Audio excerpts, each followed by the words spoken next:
మేము మార్నింగ్ 5 బయలుదేరితే మధ్యాహ్నం 12కి వచ్చినాము ఇక్కడికి. ఇది గుడి దగ్గర ఎంట్రన్స్లోనేది. గుడి ఎంట్రీ నుంచి కింద వరకే వెహికల్స్ వస్తాయి, పైకి మనం నడిచెళ్ళాలి. స్టెప్స్ ఉంటాయి, ఇలా 500 స్టెప్స్ అంటారు కానీ మినిమం 1000 పైనే ఉంటాయి అనుకుంటాను. అంత తక్కువేం కాదు. అది స్ట్రైట్ నడవాలి, ఎక్కాలి పైకి. కొద్దిగా ఇబ్బందిగా అనిపించినా కానీ అందరితో వెళ్ళేటప్పటికి పెద్దగా ఇబ్బంది ఏం లేదు. ఇది పైనుంచి కిందకి వ్యూ అన్నమాట. చాలా బాగుంది. సప్తశృంగి అంటే 7 కొండల మధ్యలో అమ్మవారు అన్నమాట, స్వయంగా వెలిచింది. శక్తి పీఠాలలో 3.5 శక్తి పీఠం అనేసి అంటారు. అమ్మవారు మహిషాసురుడిని సంహరించింది కాబట్టి మహిషాసుర మర్దనిగా అమ్మవారు ఇక్కడ స్వయంభూగా వెలిచిందంటారు. అమ్మవారు 8 చేతులతో ఉంటుంది.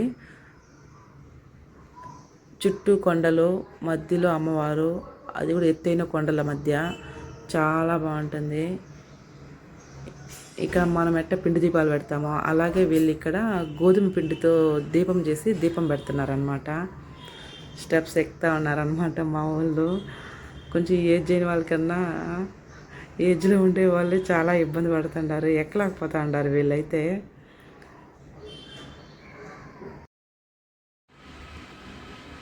ఎక్కే కొద్దికి మెట్లు వస్తూనే ఉంది, ఇంకా ఎంత ఎక్కాలి, అమ్మవారి దర్శనం ఎప్పుడు ఇస్తుంది అని ఆలోచిస్తూ ఉన్నారు.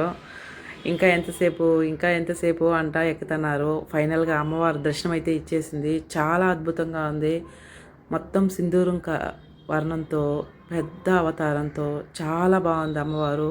వీలైతే ముంబై దగ్గరలో ఉన్న వాళ్ళు దర్శనం చేసుకుంటే చాలా బాగుంటుంది. చాలా బాగుంది కూడా అక్కడ. Thanks for watching.